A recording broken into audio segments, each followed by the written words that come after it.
अस्सलाम वालेकुम वीवर्स, मैं हूं इब्राहिम और आज मैं आपको किसी नई जगह पे लेके जा रहा हूं। और वो जगह पता क्या है? सीपियों का कब्रिस्तान। तो जनाब, हम पहुंच गए हैं करब्बी में मौजूद 75 मिलियन ईयर्स ओल्ड शेल सेमेटेरी में, यानी 75 मिलियन पुराने शेल्स के कब्रिस्तान में। जब ये नाम मैंने पहली दफा सुना तो मेरे दिल में तो बहुत खौफ आ गया और मैंने सोचा, इब्राहिम कितनी खौफनाक जगह पे जा रहे हो। वहाँ मुझे जगह जगह पे रूहें मिलेगी, मछलियों की और सीपियों की। लेकिन वहाँ जाके देखा तो वहाँ कुछ और ही मंजर था।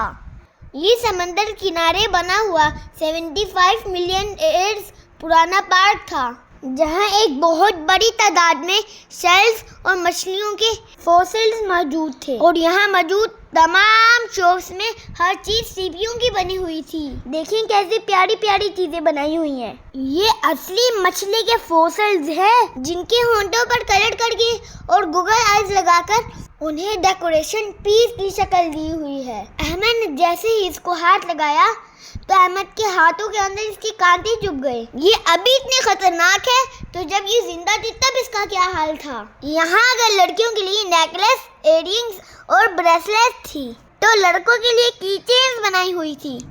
कहा जाता है कि पुराने ज़माने में यहाँ मीठा पानी हुआ करता था और इसमें सारी की सारी फॉसिल्स वाली मछलियाँ जिंदा होती थी। और फिर मौसमियाती तब्दीलियों की वजह से यहाँ समंदर का नमकीन पानी पहुँच गया और अब ये सेमेटेरी समंदर के साहिल पे बन चुका है और ये एक तफरीही मुकाम बन चुका है और लोग यहाँ सैरो सयाहत के लिए आते हैं। इसीलिए यहाँ अब बहुत सारी शॉप्स खुल गई हैं और लोग यहाँ आकर शॉपिंग भी करते हैं।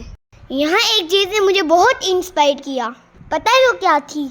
हुआ कुछ यूँ, जैसे जैसे मैं आगे बढ़ रहा था तो आगे वाली शॉप्स बिल्कुल बंद थी, लेकिन उनका सामान जो बाहर रखा हुआ था वो बिल्कुल सही सलामत था और कोई उस सामान को चोरी भी नहीं करता था। देख ले वहाँ भरोसे और ईमानदारी का क्या आलम है। काश हमारे प्यारे पाकिस्तान में भी ऐसा हो कि लोग अपनी दुकान छोड़कर किसी भी काम के लिए जा सके और वापस आए तो उनका सामान महफूज हो। चलिए अब आपको एक और शॉप दिखाता हूँ जहाँ बहुत सारे डेकोरेशन पीसेस भी थे।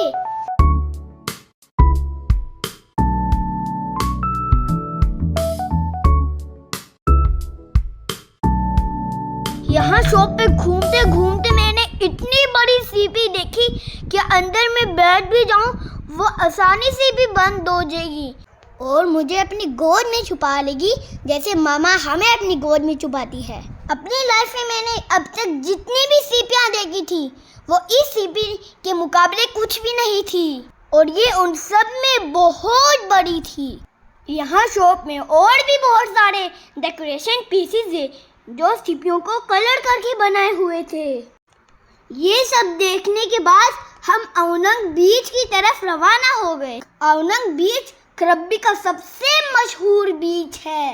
वैसे तो यहाँ समंदर का पानी सब्ज रंग का नजर आता है, लेकिन आज बहुत ज़्यादा बारिश हुई थी, इसी वजह से यहाँ का पानी थोड़ा सा गदला गदला लग रहा था। फिर भी हम बाज नहीं आए, हम नहाए तो ज़रूर। नहाने के बाद हमने कपड़े चेंज किए और फिर हम अगले सफ़र पे निकल गए। और इसी के साथ इस व्लॉग की एंडिंग। अल्लाह हाफिज़, अगले व्लॉग में मिलेंगे।